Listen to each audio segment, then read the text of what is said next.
परमात्मा कहते हैं चोर चुरावे तुमड़ी गाड्डे पानी में, वो गाड्डे व ऊपर आवे न सच्चाई छनी ना। जो रांजड़ी वाला जम्मू वाला जो मधु परमहंस है, इसने चतुरता दिखाई। कबीर साहब की वाणी में पढ़ लिया कि वहां हंस आत्मा का शरीर 16 सूर्य जितना प्रकाश है, उसने प्रकाश नोट कर लिया।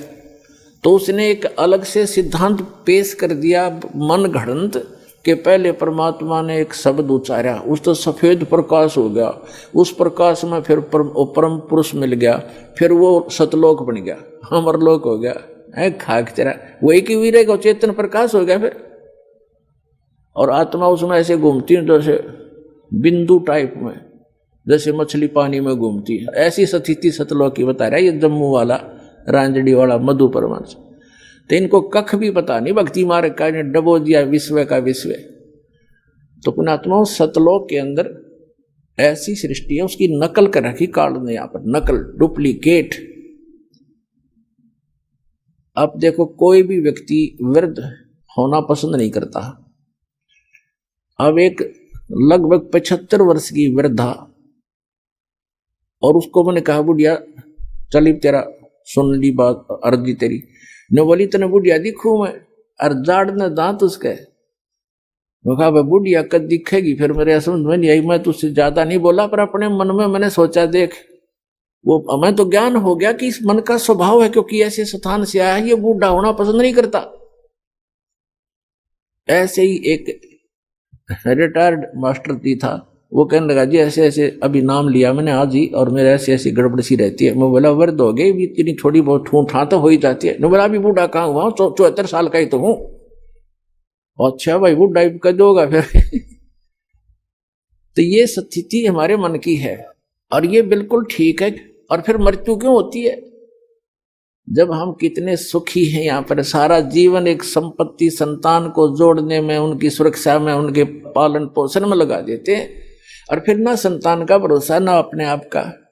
एक सेकंड में के बिजली गिर जाए इस गंदे लोक में।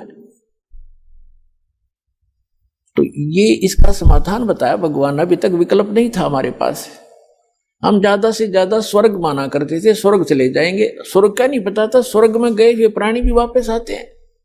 श्रीमद् भगवत गीता अध्याय नंबर 8 के श्लोक नंबर 16 में कहा कि अर्जुन जो मेरी भक्ति करता है ब्रह्म तक की, जैसे गीता अध्याय नंबर 8 के श्लोक नंबर 13 में ये गीता ज्ञानदाता कहता है मेरा एक ओम अक्षर है मुझ ब्रह्म का, ओम इति एकाक्षरम ब्रह्म विवरण माम अनुसमरण ये प्रयाति तजन देहम से याति परमाम गतिम।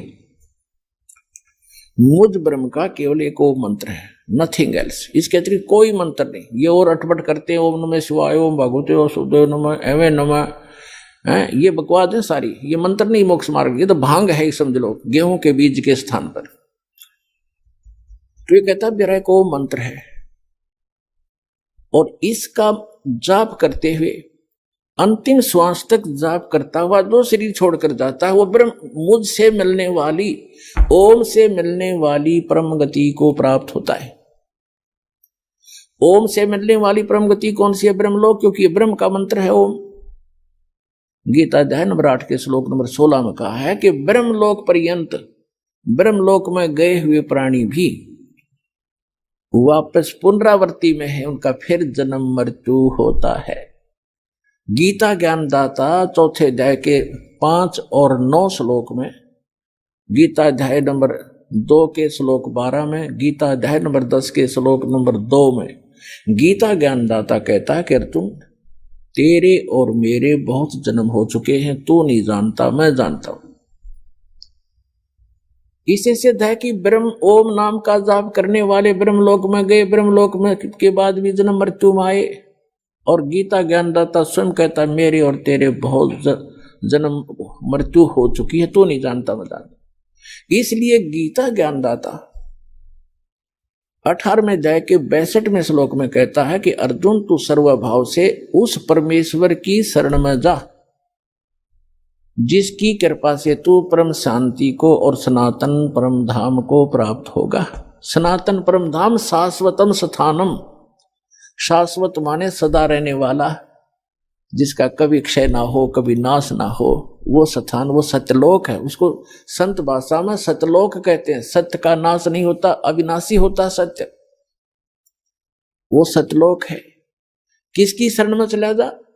गीता अध्याय नंबर 8 के श्लोक नंबर 1 में अर्जुन ने पूछा कि हे भगवान, गीता ज्ञानदाता से, कि आप जी ने गीता अध्याय नंबर 7 के और श्लोक नंबर 29 में 29 में कहा है कि जो व्यक्ति जरा और मरण से छूटने का ही प्रयत्न करते हैं, जरा माने वृद्धावस्था और मरण माने डेथ, मृत्यु, जो जरा और मरण से ही छूटने का प्रयत्न करते हैं, यानी संसार की किसी वस्तु की इच्छा नहीं रखते, ते ब्रह्म तत्विदु कर्षणम अध्यात्म अखिल से कर्मम, वो सारे अध्यात्म से और सभी कर्मों से और तत्ब्रह्म से परिचित हैं।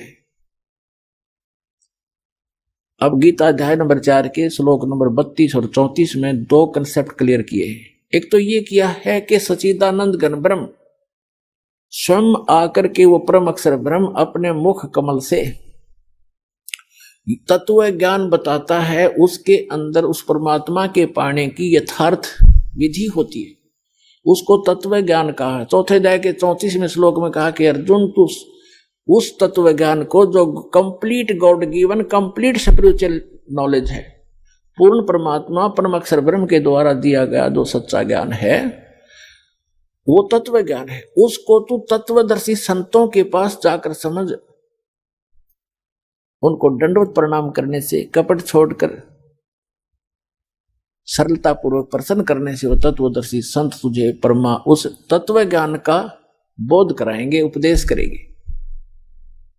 अब 7वें अध्याय के 29वें श्लोक में गीता ज्ञानदाता कहता है कि माम आश्रित यतन्ति ते, मेरे इस मार्गदर्शन का आश्रय करके कि तत्वदर्शी संतों की खोज कर लो, और वो तत्वदर्शी संत बताओगे उस तत्व ज्ञान को, जिन्होंने ये आश्रय कर लिया, मेरे संकेत समझ गए, वो केवल जरा और मरण से ही छूटने का प्रयत्न करते हैं, क्योंकि वो उस तत्व ब्रह्म से और यहाँ के सारे अध्यात्म ज्ञान से और सभी कर्मों से परिचित हैं। जैसे दास आज के सत्संग में आपको वही क्लियर कर रहा है कि ऐसे कर्म करते रहे, ऐसे कर्म करने से ये लाभ होगा, ये हानि होगी, ये भक्ति करने से ये इतना लाभ होगा, जो पूर्व के संस्कार आपके प्राप्त हैं उनसे आपको ये लाभ हो रहा है, सतभक्ति ना करने से फिर वो एक ही दम आप प्राप्तियाँ आ जाती हैं।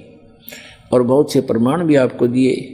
मंत्री थे, प्रधानमंत्री थे, मुख्यमंत्री थे, वो पूर्व जन्म के पुण्यों से बने हुए थे। आगे चार्जर था नहीं, आगे सतभक्ति थी नहीं, एक ही दम सब नाश हो गए, जैसे डिस्चार्ज हो जाती है बैटरी इन्वर्टर की, और एक ही समय सब सुविधाएं समाप्त हो जाती हैं।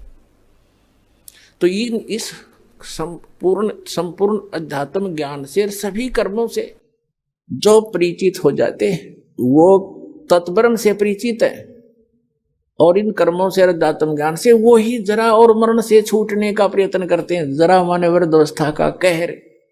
पुणात्मा, अब आप देखते हो कोई बूढ़ा चल रहा लाठी के सहारे, कभी बैठ जाता कभी चल पड़ता रहा। आप जब युवा हो स्पीड से निकल जाते हो उसको यूं देखते हुए, आपके कभी सपने में मनाती या दुर्गति थारी भी होगी, आपकी भी होगी। तो जब तक आपको ये ज्ञान नहीं होगा तब तक ये मन की बकवाद समाप्त नहीं होंगी। इस ज्ञान से 90% लगाम डल जाएगी इस मन पापी के, जो दास आपको बताने चाह रहा है। जो बेमतलब की रिश्वतखोरी, चोरी, हेरा फेरी ये करते फिरते सारा दिन झूठ बोलते हैं पेट के लिए, और 1 सेकंड का भरोसा नहीं कहाँ बिजली गिर जाए। और जब हम इस परम पिता की शरण में आ जाएंगे, आपको चार्जर मिल जाएगा, हैंडपंप मिल जाएगा, कितना जल भर लो, दूसरे का क्यों चराओ, तो अपना भरो ठाट के, कितना ठोक लियो, मटके भर के धर लियो सपेर। तो हम अविधिवत चलने से चोर उचक्के बन गए, और शास्त्र अनुकूल साधना करने से आपको यहाँ भी सुख देगा और वहां पहुंचावेगा आपको जो गीता ज्ञान दाता बता रहा है। अब बताएंगे आगे। अब गीता ज्ञान दाता बता रहा है कि जो मेरा इस ज्ञान को आश्रय कर लेते हैं, तत्वदर्शी संत की खोज कर लेते हैं, उससे फिर उस तत्ब्रह्म की जानकारी हो जाती है। तत्ब्रह्म, उस परम अक्षर ब्रह्म की, उस परमात्मा की, जिसमें 18वें अध्याय के 62वें श्लोक में जिसकी शरण में जाने के लिए गीता ज्ञानदाता कह रहा है, उसकी जानकारी होती है और सभी कर्मों से परिचित हो जाते हैं और सभी अध्यात्म कंप्लीट स्पिरिचुअल नॉलेज से वो परिचित हो जाते हैं। तो केवल वो जरा और मरण से छूटने का प्रयत्न करते हैं। जैसे दास ने उदाहरण दिया कि एक बुढ़िया 80 साल की, 75-80 वर्ष की, और मुंह में दांत नहीं, और उसको मैंने कह दिया बुढ़िया पीछे हो, दूसरी को आने दे, बहनों को, ने बोली इतना बुढ़ी दिखूं मैं? वो तेरा गजब हो, 80 साल की जाड़ दी। ये बिल्कुल सही है, क्योंकि हम वृद्ध होना कति लायक नहीं करते और न ही हम मृत्यु पसंद करते। और ये दोनों डेफिनेटली होंगे, मृत्यु भी होगी और वृद्ध भी होंगे। तो पुण्यात्मा 8वें अध्याय के प्रथम मंत्र में अर्जुन ने पूछा कि हे गीता ज्ञानदाता से कि हे पुरुषोत्तम, क्योंकि उसको पुरुषोत्तम मान रहा था, वो श्री कृष्ण मान रहा था कि श्री कृष्ण ये ज्ञान दे रहा है, लेकिन श्री कृष्ण के अंदर यूं काल बोल रहा था गीता ज्ञानदाता। उसने पूछा कि किम तत्ब्रह्म, किम अध्यात्म, किम कर्म पुरुषोत्तम। तो उसने पूछा कि वो तत्ब्रह्म क्या है जिसको जानकर, और क्या वो अध्यात्म ज्ञान है, उसके विषय में गीता ज्ञानदाता 8वें अध्याय के 3रे मंत्र में कहता कि वो परम अक्षर ब्रह्म है। वो परम अक्षर ब्रह्म है, गीता ज्ञानदाता से अन्य है वो भगवान, जो सर्व सुखदायी है, सर्व पाप नाशक है, और जो शाश्वत स्थान प्रदान कराने वाला है। इसलिए 18वें अध्याय के 62वें श्लोक में कहा कि अर्जुन तू सर्वभाव से उस परमेश्वर की शरण में जा, उसकी कृपा से ही तू परम शांति को और सनातन परम धाम को प्राप्त होगा। अब गीता ज्ञानदाता ने तो 8वें अध्याय के 13वें श्लोक में अपनी साधना बता दी कि मुझ ब्रह्म का केवल एक ओम अक्षर है। ओम इति एकाक्षरम ब्रह्म व्यवहारण माम अनुसमरण ये प्रियाति तजन देहम स याति परमाम गतिम। अब उसने स्पष्ट कर दिया कि मेरा तो एक ओम मंत्र है मुझ ब्रह्म का, और ओम से क्या मिलता है ब्रह्मलोक। 8वें अध्याय के 16वें श्लोक में बता दिया कि ब्रह्मलोक पर्यंत, ब्रह्मलोक में गए हुए प्राणी भी पुनर्जन्म के अंदर हैं। वो शाश्वत स्थान नहीं हुआ जहां जाने के बाद वापस नहीं आना पड़ता। 15वें अध्याय के 1 से लेकर 4 श्लोक में श्रीमद् भगवत गीता में कहा है कि अर्जुन ये उल्टा लटका हुआ संसार रूपी वृक्ष है, जिसकी ऊपर को जड़ जो मूल है वो तो परम अक्षर ब्रह्म समझो, वो तो पूर्ण परमात्मा है, और नीचे को तीनों गुण रूपी शाखा है, रजगुण ब्रह्मा, सदगुण विष्णु, तमगुण शिव जी। और जो संत इस उल्टे लटके हुए संसार रूपी वृक्ष के सर्व भाग बता देगा, सब विभाग बता देगा, पार्ट्स ऑफ द ट्री, स वेदवित, वो वेद के तात्पर्य को जानने वाला है, अर्थात वो तत्वदर्शी संत है। 4थे अध्याय के 34वें श्लोक में कहा है कि उस तत्वदर्शी संत की शरण में जा, उनको दंडोत प्रणाम करने से, कपट छोड़कर प्रश्न करने से वो तत्वदर्शी संत तुझे उस तत्व ज्ञान का उपदेश करेंगे।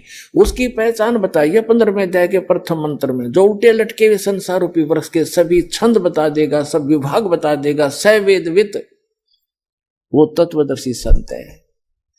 जब परम पूज्य कबीर परमेश्वर जी आदरणीय स्वामी रामानंद जी को सचखंड लेकर गए थे, फिर उनको वापस छोड़ा था, तब कहा था दोहू ठोर है, एक तू भया एक से दो, और रामानंद कहे हम कारणे तुम आए हो मगजो, तुम साहेब तुम संत हो, तुम सतगुरु तुम हंस, और गरीबदास तेरे रूप बिना और न दूजा अंश।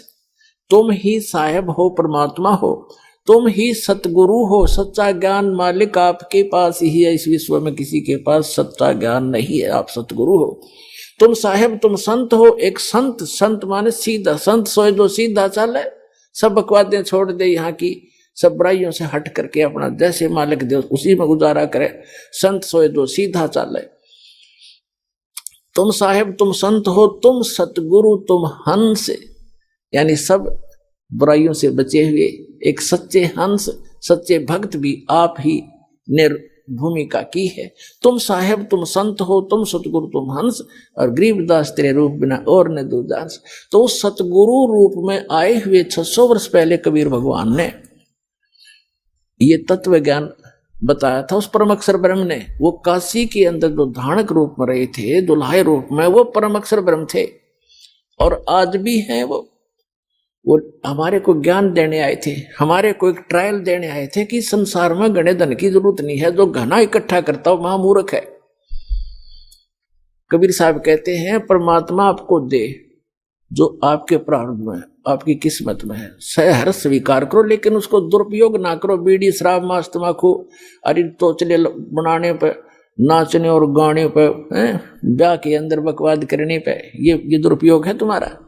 इसको या तो दान करो और अपना सीमित सा अपना धंधा करो, जो भगवान में बाधक ना बने। तो यहाँ परमात्मा ने रहकर दिखाया था कि टोटे में भक्ति करे, सोए सही सपूत, और ये मायाधारी मस्करे ना जाने कितने जालिए उते। तो परमात्मा ने बताया कि एक रिहर्सल करके दिखाई दाता ने एक रोल किया कि भगत को इतना पर्याप्त है। घर तो 3.5 हाथ गणाते 4.25, कह कबीर जो घना चावे उसको नहीं विचार। फिर भी भगवान जो आपको दे रखा है उसमें संतुष्टि रखे और केवल माया की ही डिमांड भगवान से नहीं करे। परमात्मा कोई बालक नहीं है। डॉक्टर के पास आप चले जाते हो, अब डॉक्टर को तो सारा पता है मरीज का, जब उसके दाखिल हो गया, वो एडमिट हो गया, अब मरीज अपना दर्द तो बता सके है, लेकिन डॉक्टर ने कौन सा इलाज पहले करना वो तो डॉक्टर जानता है।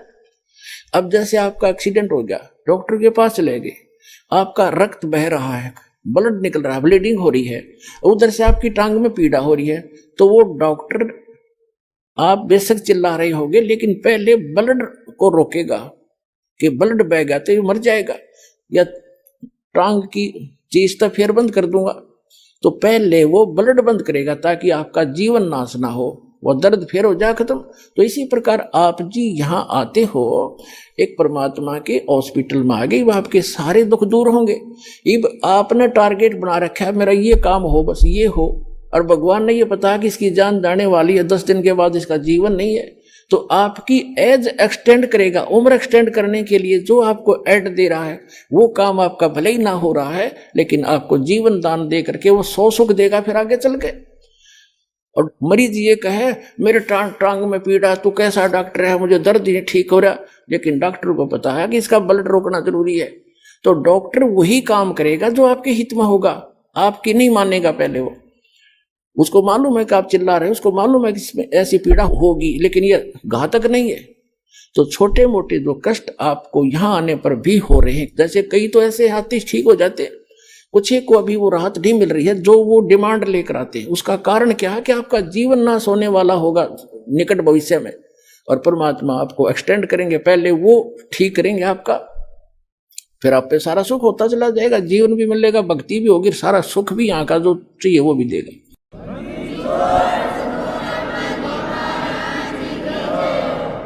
तो प्रसंग चल रहा है कि हम गीता अध्याय नंबर 15 के श्लोक नंबर 1 से 4 में ये स्पष्ट किया है कि उल्टे लटके हुए संसार रूपी वृक्ष को जो जानता है स वेदवित, वो तत्वदर्शी संत है, वो वेद के तात्पर्य को जानने वाला यानी तत्व ज्ञान युक्त है। तो वो ज्ञान स्वयं भगवान ने बोला करके 600 वर्ष पहले, जिसको हम एक दुल्हा एक धान कहा करते थे।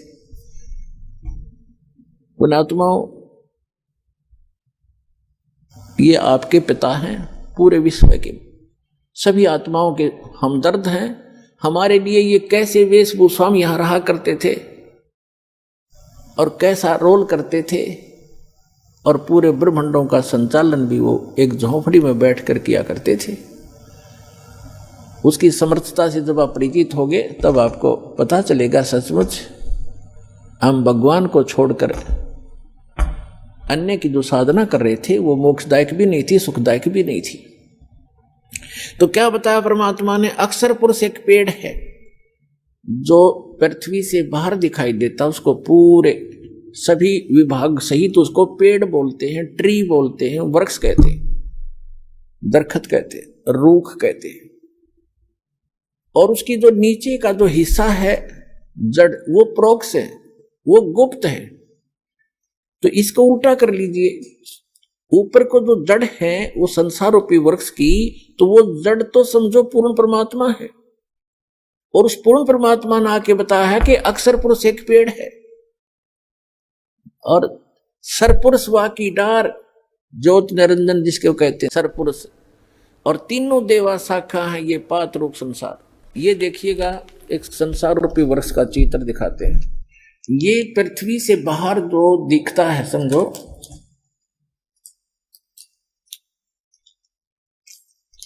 ये जो इतना है, ये देखिएगा, ये स्थिति है वृक्ष की, पेड़ की। परमात्मा ने खुद बताया कि अक्षर पुरुष एक पेड़ है, ये सारा एक पेड़ है, और इसका तना जो है ये अक्षर पुरुष है, और सरपुरुष या की डार, और तीनों देवा शाखा हैं ये पात रूप संसार। आप जी यहां पर हैं नीचे, और ये अक्षर पुरुष है, ये तना है, ये अक्षर पुरुष तो समझो एक तना है ये इस पेड़ का, और इससे एक मोटी डार निकली है, वो सरपुरुष है, ये सरपुरुष है जिसको ब्रह्म कहते हैं, ब्रह्म। और इसके 3 पुत्र हैं, इसकी 3 शाखाएं हैं, रजगुण ब्रह्मा जी, सतगुण विष्णु जी, तमगुण शिव जी, और पात रूप संसार। अब ये तो उस परम पिता ने आके बता दिया कि अक्षर पुरुष एक पेड़ है, और निरंजन वा की डार, ये सरपुरुष वा की डार, और तीनों देवा शाखा है ये पात रूप संसार। तो ये जड़ कौन है ये बताने के लिए दास को भेजा है कि ये जड़ जो है ये परम अक्षर ब्रह्म है इस संसार रूपी वृक्ष की। और वो परम अक्षर ब्रह्म कौन है? अनंत कोट ब्रह्मांड का एक रति नहीं भारे, ये सतगुरु पुरुष कबीरे हैं कुल के सिरजनहारे। ये हो परम अक्षर ब्रह्म। अपने आत्मा उस परमात्मा ने स्वयं आकर बताया कि अक्षर पुरुष एक पेड़ है, सरपुरुष वा की डार, और तीनों देवा शाखा है ये पात रूप संसार। तो गीता अध्याय नंबर 15 के श्लोक नंबर 1 में कहा कि जो संत, जो व्यक्ति संसार रूपी वृक्ष के इन सभी पार्ट्स को बता देगा, छंद को बता देगा, स वेदविद, तो तत्वदर्शी संत। उसके पश्चात चौथे अध्याय के 15वें अध्याय के चौथे श्लोक में कहा उसके पश्चात परमेश्वर के उस परम पद की खोज करनी चाहिए जब तत्वदर्शी संत मिल जाए। उस तत्व ज्ञान से गीता अध्याय नंबर 15 के श्लोक नंबर 1 से 4 का निष्कर्ष दास बताने जा रहा है। तीसरे में कहा है कि उस तत्व ज्ञान से इस अज्ञान रूपी गुत्थी को काट कर समझ कर उसके पश्चात परमेश्वर के उस परम पद की खोज करनी चाहिए, जहां जाने के बाद साधक फिर लौटकर कभी संसार में नहीं आते। और गीता ज्ञानदाता कहता है कि जिस परमेश्वर से संसार रूपी वृक्ष की ये प्रवृत्ति विस्तार को प्राप्त हुई है, यानी जिसने सब ब्रह्मांडों की रचना की है, केवल उसकी भक्ति करना और की नहीं। अपनी भी भक्ति को मना करता है, तुझे मोक्ष चाहिए, वहां जाना चाहता है, जहां जाने के बाद लौटकर साधक फिर संसार में कभी नहीं आते। उसके विषय में कहता है फिर तो उसी की भक्ति करनी है और को इष्ट रूप में नहीं मानना। ये देखिएगा श्रीमद् भगवद गीता और जयदयाल गोविंद का द्वारा इसका अनुवाद है। इसके 15वें अध्याय पर चलते हैं। यह है अथ पंथ 10वां अध्याय, 15वां अध्याय। इसमें कहा है श्री भगवान वाच ऊर्ध्व मूलम अधः शाखम अश्वत्थम प्राहु अवम छंदासी यस्य प्रणानी ये तम वेद स वेदवित। इन्होंने अनुवाद ठीक नहीं करना आया, ये तो ठीक लिखा ना। आदि पुरुष परमेश्वर तो समझो ऊपर को जड़ है, वो तो पूर्ण परमात्मा है। ऊर्ध्व मूलम ऊपर को शाखा लिखना था, वो आदि पुरुष परमेश्वर है। और अधः शाखम नीचे को शाखा वाला, ये गलत लिखा है, पर मारूप मुख्य शाखा वाले नहीं। ये देखो दूसरे मंत्र में गीता अध्याय नंबर 15 के श्लोक नंबर 2 में अधः और अधः 2 बार आए हैं। इन्होंने इसका अनुवाद यहां किया है। अधः माने नीचे, अधः माने नीचे, बिल्कुल ठीक है। अधः माने नीचे, अधः माने नीचे। तो यहाँ ऊर्ध्व माने ऊपर, ऊर्ध्व माने ऊपर। यहां देखो, हम ही नहीं से देख लेंगे 15 में जाएंगे प्रथम मंत्र में। ऊर्ध्व मूलम, ऊपर को जड़ वाला, मूल जड़, और अध शाखम, नीचे को शाखा वाला। एक आम बालक भी समझ जाए इस ज्ञान से। और संसार रूपी पीपल के वृक्ष को अविनाशी कहते हैं। छंद, छंद वेद नहीं होते, छंद माने इसके विभाग, जिसके पत्ते आदि कहे गए हैं। और तम वेद, तम यह वेद जिसको, उस संसार रूपी वृक्ष को जो अंधकार रूप में छुपा हुआ है, ज्ञान रूप में, जिसको समझ नहीं सके, उस संसार रूप वृक्ष को जो पुरुष मूल सहित यानी जड़ से लेकर और पत्तों तक तत्व से जानता है, स वेदवित, स वेदवित, वह वेद के तात्पर्य को जानने वाला है, अर्थात वह तत्वदर्शी संत है। तो ये दूसरे में क्या कहा है कि उस संसार वृक्ष की तीनों गुण रूप, तीनों गुण माने रजगुण ब्रह्मा, सतगुण विष्णु, तमगुण शिव जी, रूप जल से बढ़ाई हुई नहीं, ये शाखाएं हैं। विषय प्रवाला शाखा है, विषय विकारों वाली ये शाखा है। रजगुण ब्रह्मा, सतगुण विष्णु, तमगुण शिव जी, अध नीचे और ऊपर फैली हुई है। नीचे माने जैसे यो गीता का ज्ञान पृथ्वी पर बोला जा रहा था, ऊपर स्वर्ग नीचे पाताल, ऊपर और नीचे फैली हुई है। क्योंकि श्री ब्रह्मा, श्री विष्णु, श्री शिव जी एक एक गुण युक्त हैं, एक एक विभाग के मंत्री हैं। इनका प्रभाव इन तीनों ही लोकों पर है, पृथ्वी लोक पर, पाताल लोक और स्वर्ग लोक पर। इससे अन्य जो स्थान है, जो ब्रह्म लोक है, वो अलग स्थान है, वहां पर ये काल भी तीन ही रूप धारण करके रखता है, उसमें भी तीनों ही गुण अपने विद्यमान रखता है। वो ऊपर के लोकों के लोग उससे प्रभावित होते हैं, इनका केवल यहीं तक सीमा है। अब देखो, ऊपर और नीचे फैली हुई, और मनुष्य लोक में, इस संसार में कर्मों के अनुसार बांधने वाली ये भी मुख्य मूलानी, मुख्य कारण है, नीचे और ऊपर फैली हुई है, नीचे और ऊपर। अब तीसरे में कहा है कि इस संसार वर्ष का स्वरूप जैसा कहा है वैसा यहां विचार काल में गीता ज्ञानदाता कहता कि जैसा इसके बारे में सुना है उसको पूर्ण रूप से मैं तेरे को नहीं बता पाऊंगा इस गीता जी के डिस्कशन में। इस संसार वर्ष का स्वरूप जैसा कहा है वैसा यहां विचार काल में नहीं पाया जाता, नहीं पाया जाता। क्योंकि गीता ज्ञानदाता कहता है कि क्योंकि न तो इसका आदि है और न अंत, तथा न इसकी अच्छी प्रकार से स्थिति है, यानी वो परिचित नहीं है उससे। इसलिए इस अहमता, इस सुविरुद्ध मूलम, इस दृढ़, अब जैसे संसार रूपी वृक्ष का ऊपर को जड़ जो स्थान है वो सतलोक, अलखलोक, अगमलोक, अकैलोक, ऊपर क्या जो पोर्शन है सारे चारों लोक वो अविनाशी स्थान है। इसलिए सुदृढ़ मूल कहा, वो मूल जो है वो अविनाशी है, वो शाश्वत है। तो उस संसार रूपी वृक्ष के उस दृढ़ रूपी मूल वाले, यानी जो कभी नाश में नहीं आता, वो जड़ रूपी स्थान, वो भगवान समझो, स्थान और भगवान, यानी वहां का लोक भी अविनाशी, वहां का भगवान भी अविनाशी, वहां के गए हुए प्राणी भी अविनाशी। ये देखो, सुविरुद्ध मूलम, उस अहमता ममता नहीं, उस अति दृढ़ मूल वाले, यानी उस अविनाशी मूल स्थान, जड़ रूपी स्थान वाले संसार रूपी पीपल के वृक्ष को दृढ़ असंग शस्त्रेण छित्वा, इन्होंने यहां गलत कर दिया, वैराग रूप शस्त्र द्वारा नहीं, उस तत्व ज्ञान रूपी शस्त्र द्वारा काट कर, उसको समझ कर, उसके बाद चौथे श्लोक में कहा है, 15वें अध्याय के चौथे श्लोक में कहा है, ये 15वां अध्याय चल रहा है, 15वां अध्याय, यहाँ हमारे चौथा श्लोक पढ़ रहे हैं। उसके पश्चात उस परम पद रूप परमेश्वर को भली भांति खोजना चाहिए, जिसमें गए हुए पुरुष यानी साधक फिर लौटकर संसार में नहीं आते, उनका जन्म मरण फिर नहीं होता। और जिस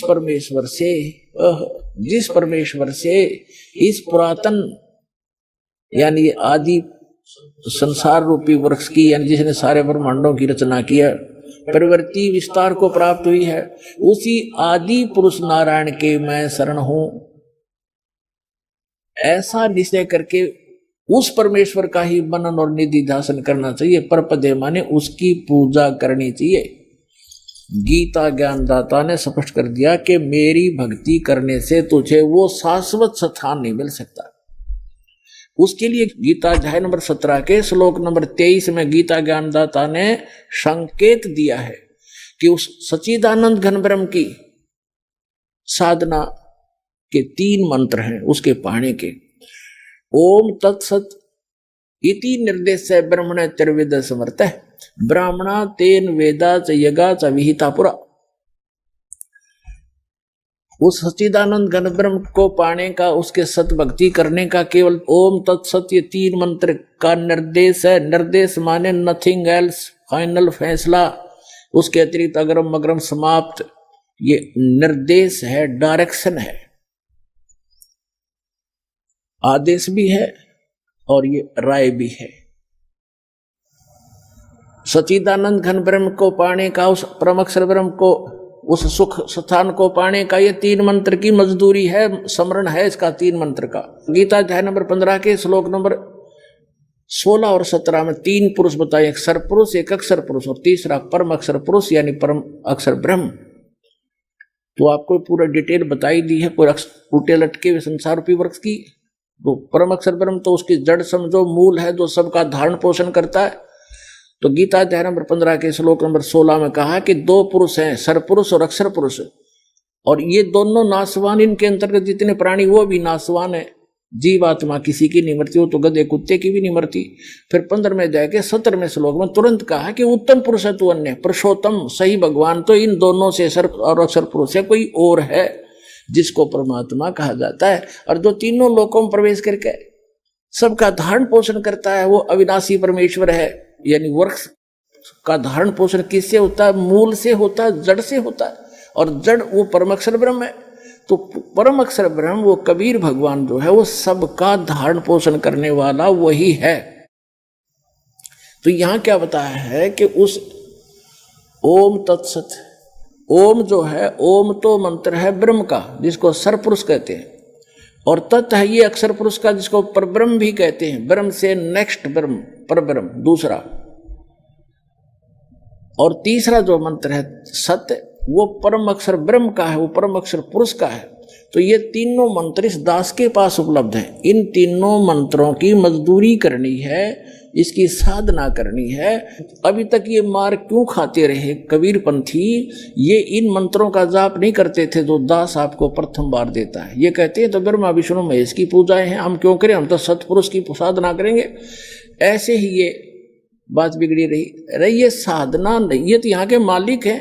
बताओ, हम जिस क्षेत्र में रह रहे हैं और वहाँ के तहसीलदार या वहाँ के SHO या किसी और से खस्सें और उनका जो टैक्स है वो नहीं दें तो हमें लाभ कैसे मिलेगा? जैसे हमने बिजली ले ली बिजली विभाग से, टेलीफोन ले लिया टेलीफोन विभाग से, जब उनका कर्जा उसको देंगे नहीं, टैक्स उनका रेंट नहीं देंगे तो वो सुविधा बंद कर देंगे हमारी। इसमें क्या एहसान किया? तो हम मजदूरी कर रहे हैं यहाँ की सुविधा प्राप्त करने के लिए, और कुछ धन डिपॉजिट कर रहे हैं जो अपने स्वलोक जाने के लिए। तो ये इनकी पूजा नहीं है। हम कोई किसी से जैसे टेलीफोन वालों से टेलीफोन सुविधा ले रखी है, मोबाइल फोन ले लिया, तो उनसे हम अपनी जो मजदूरी करके उनको दे रहे हैं, उनका किराया रेंट उसका बिल भर रहे हैं, तो वो उनकी पूजा नहीं करे, वो हमें आवश्यकता है इसलिए, और उनसे मेल रखना भी हमारे सभ्यता शिष्टाचार है। तो ये सभी ब्रह्मा विष्णु महेश भी एक यहाँ के अधिकारी हैं। ये इनके सत्र का जो लाभ है यही देंगे उसको, और उसकी विधि बताई है कि इनका ये ऐसे ऐसे आपने ये बिल भरना पड़ेगा, इसकी मजदूरी ये है, इस मजदूरी से वहां आपको ऑटोमेटिक कनेक्शन मिला रहेगा। ऐसा सिस्टम भगवान का। तो यहाँ ओम तत्सत ये 3 इन पुरुषों की भक्ति है, सरपुरुष, अक्षर पुरुष और परम अक्षर पुरुष की। तो गीता ज्ञानदाता कहता है कि उस परमात्मा की शरण में जा जिसके 3 मंत्र की भक्ति है। सच्चिदानंद घन ब्रह्म के पाने की केवल 3 मंत्र का निर्देश है। गीता अध्याय नंबर 8 के श्लोक नंबर 5 और 7 में गीता ज्ञानदाता अपनी साधना बताता कि मेरी भक्ति कर मुझे प्राप्त होगा, लेकिन युद्ध करना पड़ेगा, शांति नहीं हो सकती। जहां युद्ध है वहां शांति खाक है। तो कहता है तूने युद्ध करना पड़ेगा, यदि तुझे परम शांति चाहिए तो 18वें अध्याय के 66वें श्लोक में कहा कि उसकी शरण में जा, उस परम अक्षर ब्रह्म की शरण में। उस परम अक्षर ब्रह्म का मंत्र बता दिया 15वें अध्याय के 23वें श्लोक में। और अब 8वें अध्याय के 8, 9, 10 श्लोक में गीता ज्ञानदाता कहता है कि उस परम अक्षर ब्रह्म की भक्ति करेगा तो उसको प्राप्त होगा, जहां जाने के बाद साधक फिर लौटकर कभी संसार में नहीं आता। तो वहां सारी सुख सुविधाएं हैं। पुण्यात्माओं, आपका सौभाग्य है, धन है आपके माता पिता जिनसे जन्म हुआ। ऐसे समय में अपना कल्याण कराओ, भक्ति करो और मोक्ष पाओ। बोलो सतगुरुदेव।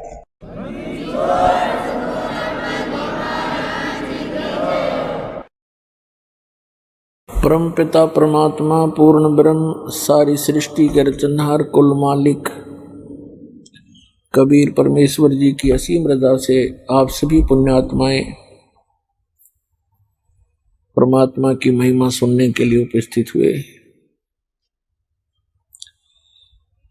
सत्संग में आने से प्राणी को ज्ञान होता है कि आप कौन हो, कहां से आए हो, आप यहां किस उद्देश्य को लेकर जी रहे हो, वास्तविक आपका कर्तव्य कौन सा है, कौन से कर्म पाप दायक हैं, कौन से पुण्यदायक हैं। उन सभी का ज्ञान सत्संग से होता है प्राणी को। तो पुण्यात्मा, परमेश्वर पूर्ण ब्रह्म सत्य पुरुष परम अक्षर पुरुष परम अक्षर ब्रह्म कहो, अल्लाहु अकबर कहो, ग्रेट गॉड कहो, इसे कंप्लीट गॉड कहो, ये पूरे ब्रह्मांडों का, संपूर्ण जगत का, सभी आत्माओं का ये जनक है, सबका क्रिएटर है। वो कैसा है, कहाँ है, किसने देखा है और परमात्मा की आवश्यकता क्यों है, परमात्मा की आवश्यकता क्यों पड़ी हमें, हम किस लिए परमात्मा की साधना करते हैं, क्या उद्देश्य लेकर करते हैं और क्या उद्देश्य लेकर भगवान की भक्ति करनी चाहिए और क्या उद्देश्य लेकर नहीं करनी चाहिए। ये सर्व जानकारी सत्संग से होती है। पुण्यात्माओं, सर्वप्रथम तो आपको ये ज्ञान होना चाहिए कि आप जी एक बहुत भयंकर लोक में रह रहे हैं। बहुत ही भयंकर लोक है ये। और इस लोक का जो राजा है, यहाँ का जो स्वामी है, मालिक है 21 ब्रह्मांड का, उसको सरपुरुष कहा है। श्रीमद् भगवत गीता अध्याय नंबर 15 के श्लोक नंबर 1 से 4 और 16-17 में प्रभु की परिभाषा वर्णित है सांकेतिक कोड वर्ड्स में। उसमें लिखा है कि संसार में 2 पुरुष हैं 16वें श्लोक में 15वें अध्याय के। एक सरपुरुष है, एक अक्षर पुरुष है। सरपुरुष ये ब्रह्म है जिसके लोक में आप और हम निवास कर रहे हैं। इसको संतों ने, परमेश्वर ने, कबीर देव ने इसको काल कहा है और यही गीता का ज्ञान दाता है। और इसने श्रीमद् भगवत गीता अध्याय नंबर 11 के श्लोक नंबर 32 में स्वयं ही स्वीकारा है कि मैं काल हूं अर्जुन, और सर्व लोकों का नाश करने के लिए अब प्रवृत्त हुआ हूं, अभी प्रकट हुआ हूं।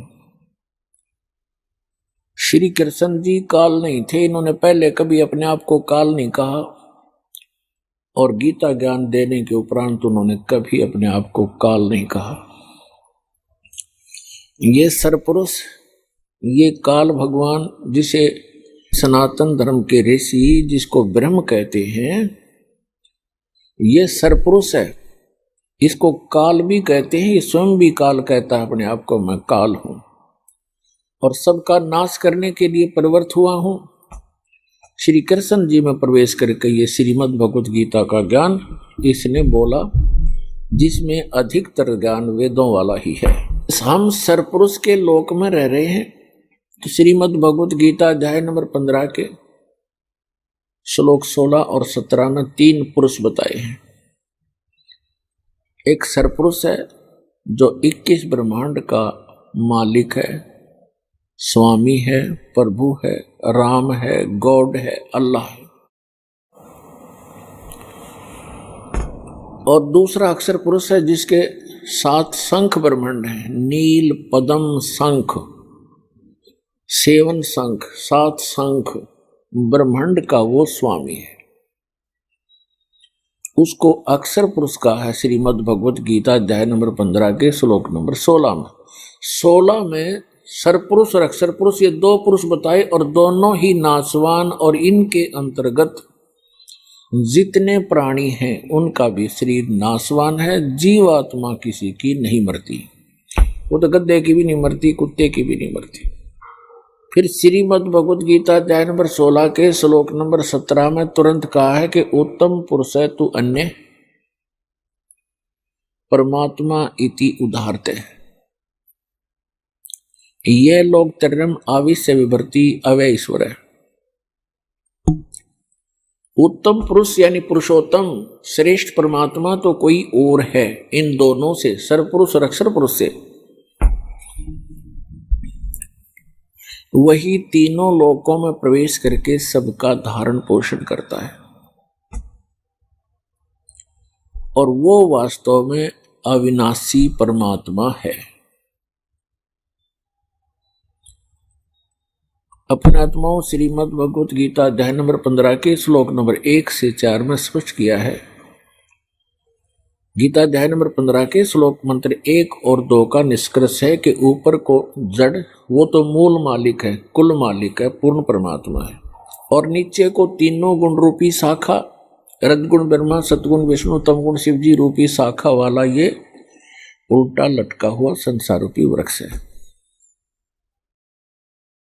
और जो संत इसके सभी विभाग बतावे वह तत्वदर्शी संत है। ऊपर को जड़ तो पूर्ण परमात्मा है, सत्य पुरुष है, अविनाशी परमेश्वर है, परम अक्षर ब्रह्म है, और संसार रूपी वृक्ष को अर्थात किसी भी पेड़ को मूल से ही सर्व कुछ प्राप्त होता है, मूल से जड़ से ही उसका पोषण होता है। इसलिए हमारा सबका जो मूल मालिक है, कुल मालिक है, जो संसार रूपी वृक्ष की जड़ है, मूल है, जिसने सब ब्रह्मांडों की रचना की और सभी का वो पालन पोषण भी कर रहा है, वो सत्य पुरुष है, वो परम अक्षर पुरुष है। वही पूजा के योग्य है, वही पाप नाशक है, वही मोक्षदायक है, वही सबका जनक है, सर्व उत्पादक है।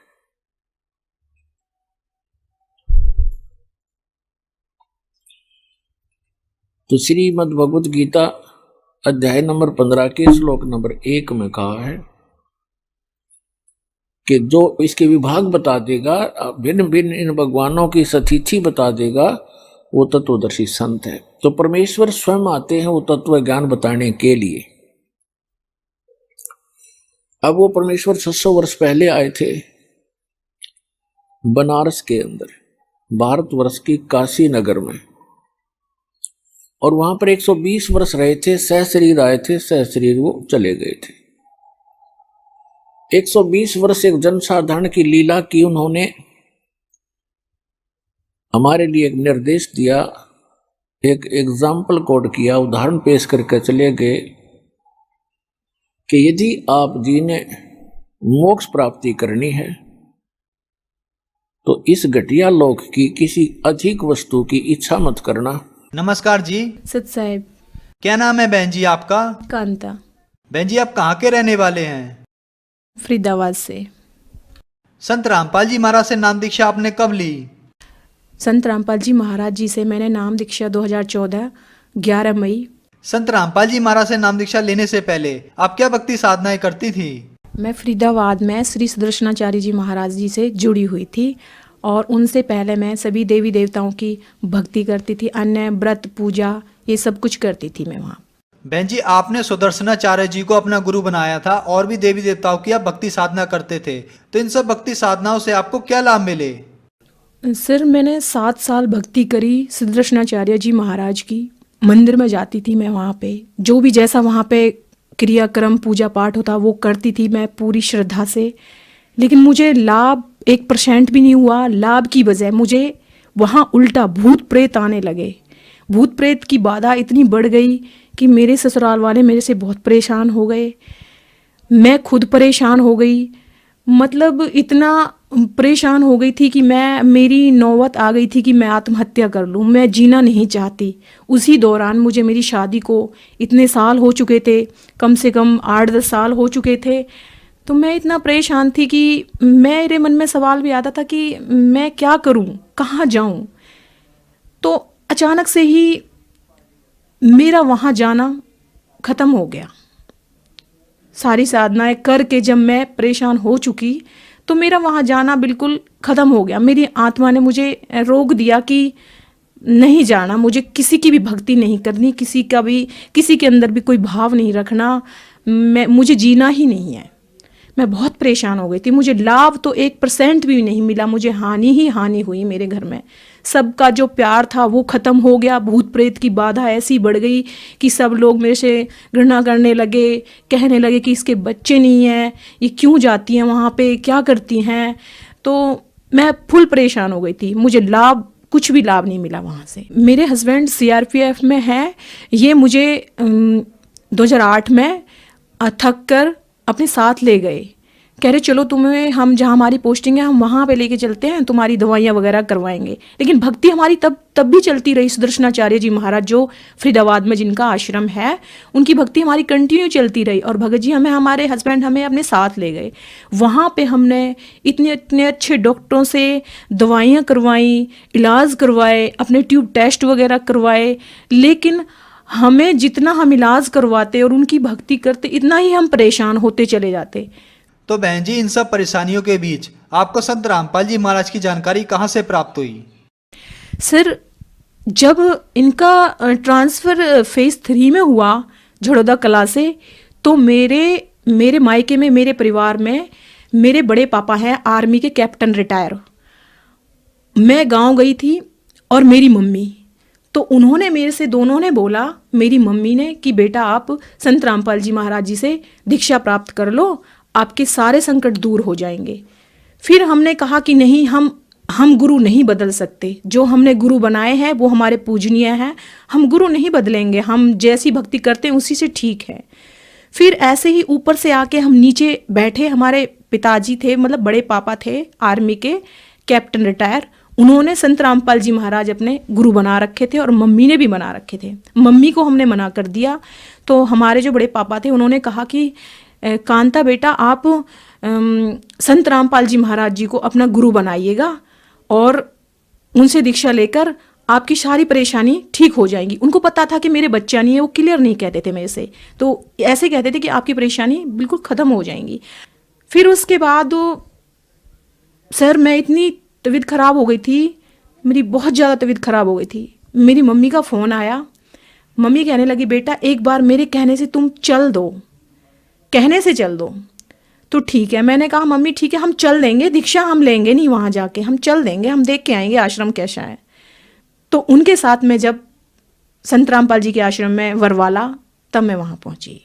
वहाँ जाने के बाद मैंने वहाँ का आव भाव देखा, वहाँ का माहौल देखा। और जिस टाइम गुरुजी वहाँ पे आए थे मुझे पता भी नहीं था कि परमात्मा अनजाने में मुझे ऐसे दर्शन दे रहे हैं। तो मैंने प्रणाम किया गुरुजी को, बोली कुछ नहीं, मैंने प्रणाम किया।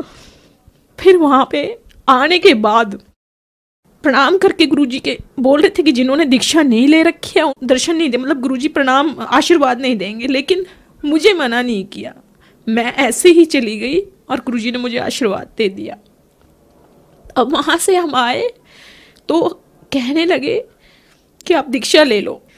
तो हमने वहाँ ऐसे करने के बाद दीक्षा ले ली। बहन जी, आप 2014 में सतलोक आश्रम बरवाला में गए और संत रामपाल जी महाराज से नाम दीक्षा ली। हमने संत रामपाल जी महाराज के अनुयायियों से सुना है कि जो भी संत रामपाल जी महाराज से नाम दीक्षा लेते हैं उन्हें लाभ जरूर होते हैं। तो क्या आपको भी कोई लाभ प्राप्त हुए संत रामपाल जी महाराज से नाम दीक्षा लेने के बाद? जी सर, मुझे आध्यात्मिक, भौतिक, मानसिक सारे लाभ प्राप्त हुए बंदी छोड़ सदगुरु रामपाल जी महाराज जी से। सर, मैं अकेली भक्ति करती थी घर में, तो 2016 में मैं अपने हस्बैंड से कहती थी कि आप भी संत रामपाल जी महाराज जी से दीक्षा लो और हम दोनों भक्ति करेंगे।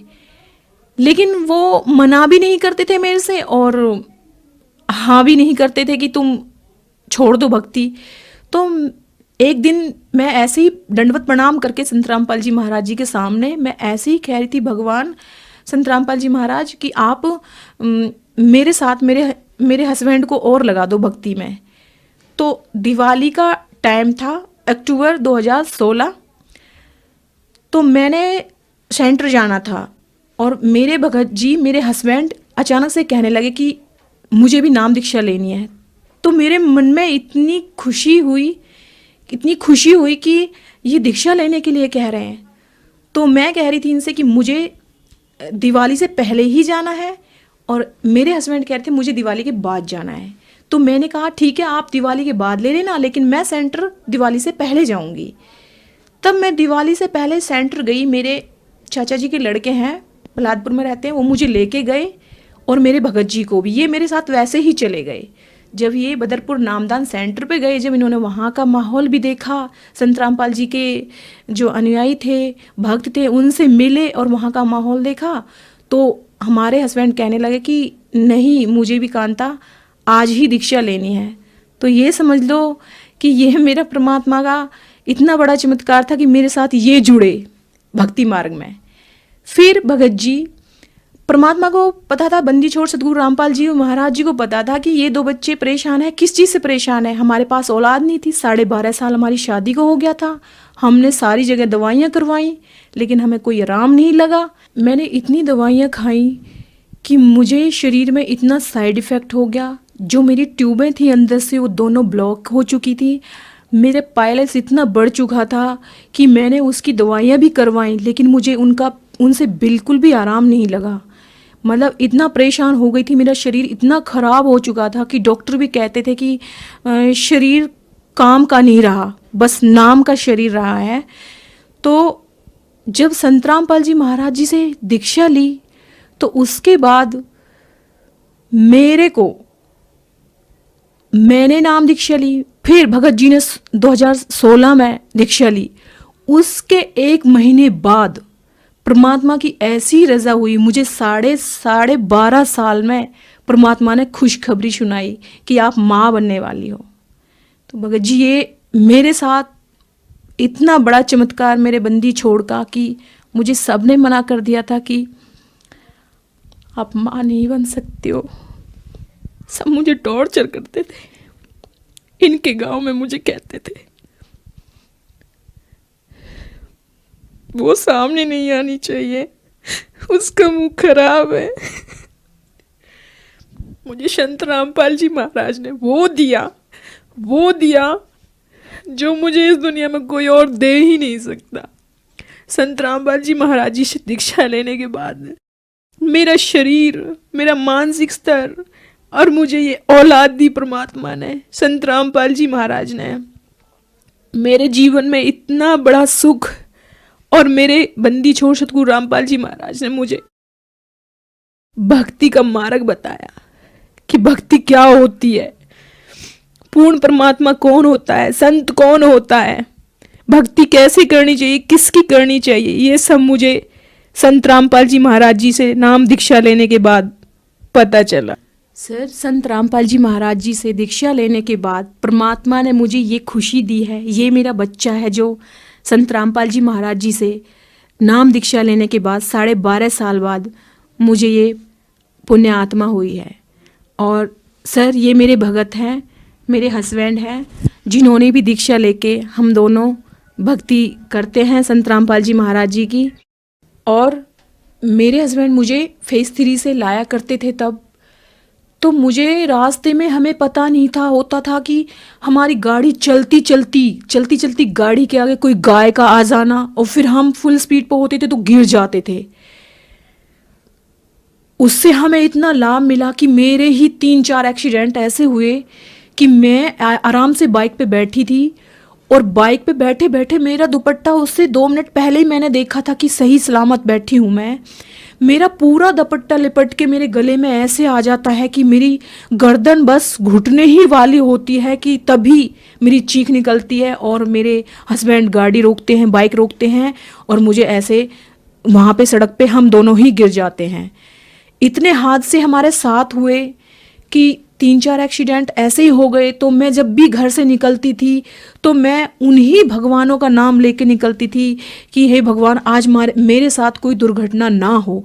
लेकिन जब मैं उनका नाम लेके निकलती थी तो मेरे साथ दुर्घटना होनी ही होनी थी। कहीं कुत्ते का आगे आ जाना गाड़ी के, बाइक के सामने, तो फट से गिर जाना हमें वहाँ पे, कहीं गाय का आ जाना तो फट से गिर जाना। ये इतना परेशान थी मैं बहुत ज़्यादा। लेकिन जब से संत रामपाल जी महाराज जी से नाम दीक्षा ली है उसके बाद ना कोई एक्सीडेंट, ना कोई हमें परेशानी, ना कोई हमें दिक्कत, सब चीज़ में हमें परमात्मा बंदी छोड़ सतगुरु रामपाल जी ने इतना लाभ, इतना सुख दिया है। हम बस उनकी भक्ति करते हैं। आज मैं बंदी छोड़ सतगुरु रामपाल जी महाराज से दीक्षा लेने के बाद ना मुझे कोई पायलस है, ना मेरी कोई ट्यूब ब्लॉक है, ना मुझे कोई मानसिक स्तर पर कोई बीमारी है, ना कोई मुझे परेशानी है। हम आराम से सतगुरु रामपाल जी महाराज जी की भक्ति करते हैं और आराम से अपना जीवन यापन कर रहे हैं। बहन जी, संत रामपाल जी महाराज से नाम दीक्षा लेने के बाद आपको हर तरह से सुख प्राप्त हुए, तो जो श्रद्धालु आपको देख रहे हैं आप उन्हें क्या संदेश देना चाहेंगी?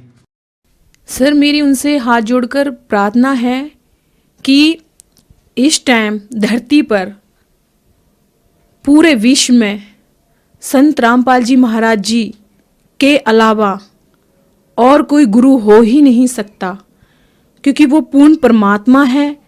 बंदी छोड़ सतगुरु रामपाल जी महाराज इस टाइम धरती पर आए हुए हैं, 600 साल बाद फिर परमात्मा इस धरती पर आए हुए हैं।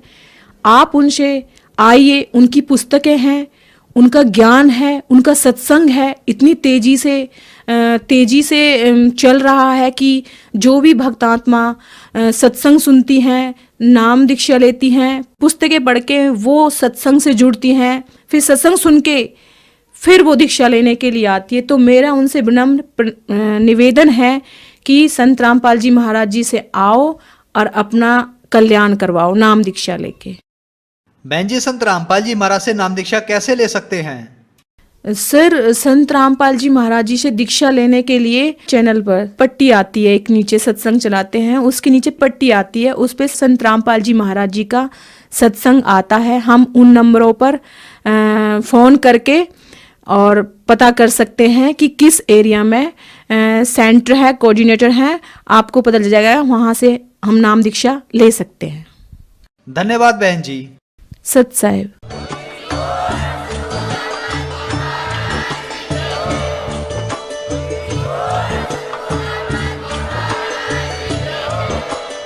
सब्सक्राइब करें लास्ट भक्ति यूट्यूब चैनल को और बेल आइकन को प्रेस करें ताकि आने वाली वीडियो की नोटिफिकेशन आपको मिलती रहे। सत साहिब।